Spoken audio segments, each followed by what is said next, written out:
क्या बांग्लादेश भारत की सीमा पर बम धमाकों की साजिश रच रहा है? भारत और बांग्लादेश का जो बॉर्डर है, उस बॉर्डर पर कोई बड़ी आतंकी साजिश रच रहा है। बांग्लादेश का टेरर प्लान। क्या बांग्लादेश बनेगा दूसरा आतंकिस्तान? और क्या कंगाल पाकिस्तान के भरोसे भूख मिटा पाएगा बांग्लादेश? क्या भारत से दुश्मनी बांग्लादेश को पाकिस्तान की तरह बर्बाद कर देगा? और यह बात तय है, बर्बाद कर देगा, लेकिन फिर भी बांग्लादेश समझने को तैयार नहीं। आज हमारे साथ तमाम जो मेहमान जुड़े हुए हैं, सबसे पहले आपका उनसे परिचय करवा दें। इन्हीं सवालों के साथ जवाब तलाशने की कोशिश करेंगे। अनिरुद्ध प्रताप सिंह हैं, प्रवक्ता बीजेपी। जगदीश शर्मा, कांग्रेस के नेता। स्वागत है आप दोनों का। Colonel retired J S Sodhi साहब हैं, विदेश मामलों के जानकार। Lieutenant general retired Sanjay Kulkarni साहब हैं, रक्षा विशेषज्ञ। और मनीष गुप्ता जी जुड़ेंगे, अर्थशास्त्री के तौर पर समझने की कोशिश करेंगे कि अर्थशास्त्र के जरिए भी कितनी बड़ी चोट बांग्लादेश पर हम पहुंचा सकते हैं। लेकिन मैं सियासी सवालों में उलझूं उससे पहले जय सोढ़ी साहब, ये तो तय है कि बांग्लादेश अब कूटनीतिक भाषा समझ नहीं पा रहा है। विदेश सचिव अगर जाते हैं और उसके बाद भी खबरें ये आती हैं कि पाकिस्तान से आलू प्याज मंगाएंगे या फिर चीनी मंगाएंगे, चीनी का तो ऑर्डर भी दे दिया। उसके अलावा खबर ये दावा जो पाकिस्तान के ही रहने वाले जो विशेषज्ञ हैं उन्होंने कहा कि यहाँ से तो ऑर्डर दिया जा चुका है असला बारूद बड़ी संख्या में, आरडीएक्स का, और वहाँ आतंकियों का एक गुट तैयार हो रहा है बाकायदा, जो इस सीमा पर तैनात किया जाएगा बॉर्डर पर। और वहाँ पर आतंकी, आप समझिए, घुसपैठ हो सकती है या आतंकी बड़ी साजिश हो सकती है, बम धमाके हो सकते हैं, कुछ भी हो सकता है।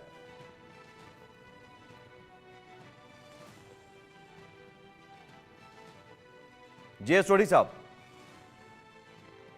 जय हिंद सुमित जी। जी, ये मेरा सौभाग्य कि मैं आपके न्यूज चैनल और विख्यात को पैनलिस्ट के साथ हूं। 164 साल पहले जर्मनी के चांसलर बिस्मार्क ने एक बयान दिया था। उन्होंने कहा था, बेवकूफ वो होते हैं जो अपनी गलतियों से सीखते हैं, अक्लमंद दूसरों की गलती से सीखते हैं।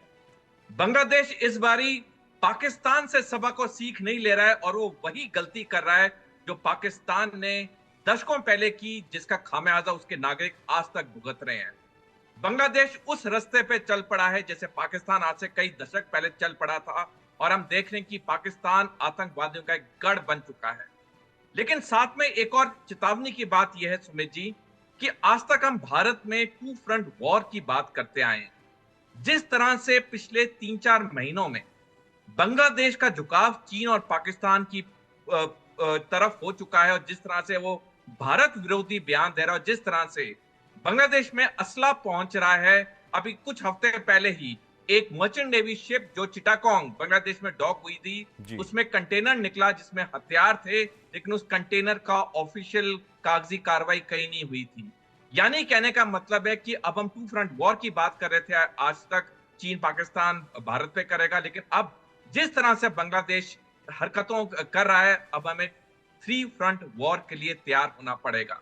लेकिन साथ साथ बांग्लादेश को यह भी पता होना चाहिए कि अगर बांग्लादेश का कोई अटूट मित्र है, वो शुरू से भारत रहा है। जब बांग्लादेश पाकिस्तान का हिस्सा भी था 1971 से पहले, जिस तरह से वहां अत्याचार किया पाकिस्तान ने, जिस तरह से पाकिस्तानी सेना ने बांग्लादेशी औरतों का रेप किया, उस वक्त पूरे दुनिया में एक ही मुल्क आया था बांग्लादेश को बचाने के लिए, वो था भारत।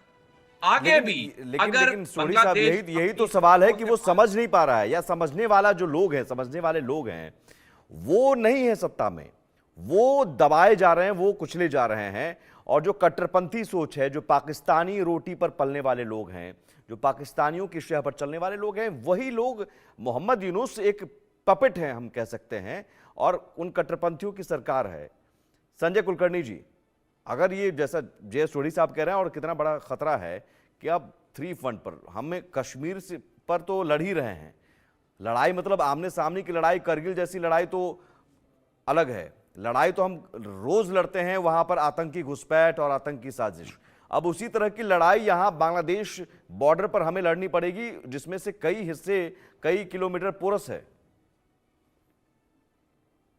ये कोई शक नहीं जो आप कह रहे हैं कि बांग्लादेश के साथ, क्योंकि बांग्लादेश तीनों तरफ से घिरा हुआ है 4000 किलोमीटर का लैंड बॉर्डर है, सिवाय 180 किलोमीटर जो म्यांमार के साथ, जिसमें समुद्र और जमीन का एक है, बाकी पूरा ही सब तरफ से भारत से घिरा होने के नाते भारत और बांग्लादेश के संबंध हर हमेशा अच्छे रहे।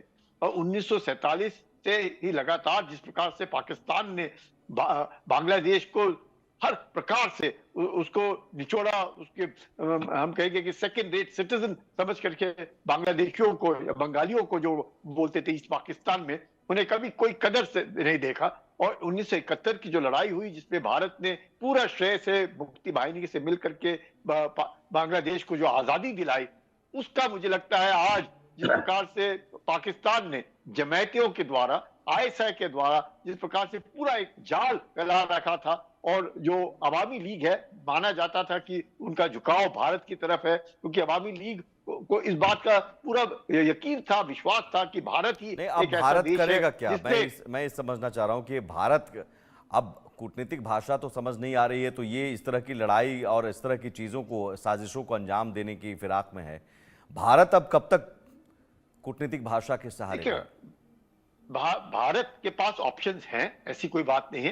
पहले तो जैसे अपने विदेश सचिव गए हैं, उन्होंने उनको समझाया है, उन्होंने उनको बताया है कि जिस प्रकार से आप हमारे हिंदुओं के ऊपर और बांग्लादेशी में जो हिंदू हैं उनके ऊपर जिस प्रकार से जो व्यवहार कर रहे हैं वो गलत है। उसके बावजूद बांग्लादेशी कह रहे हैं कि आप हमारे अंदरूनी इसमें दखल अंदाजी ना दें। यूनिस जो है जिस प्रकार से मैं कहूंगा, एक बोलते हैं ना वुल्फ इन शीप क्लोथिंग, क्योंकि वो अमेरिका के द्वारा ही वहां पे लाए गए हैं। अमेरिका का भी डीप स्टेट है, इधर बांग्लादेश को भी जिस प्रकार से वो बार बार उकसाने की कोशिश कर रहे हैं, वहां पाकिस्तान मदद कर रहा है, वहां चीन उनके साथ। तो हमें सतर्क तो रहना है, इसमें कोई शक नहीं है। सतर्क इसलिए क्योंकि वहां पे जो आतंकी संगठन है, जमात के साथ लगे हुए हैं, बाकी जितने भी हैं, उनका जो एक जवाबड़ा है। और जिस प्रकार से अभी हम देख रहे हैं, सुनने में आ रहा है कि बॉर्डर के आसपास सब इकट्ठे होकर के भारत के बरखिलाफ जो नारे लगा रहे हैं, इसके साफ जाहिर करता है कि अंदरूनी जो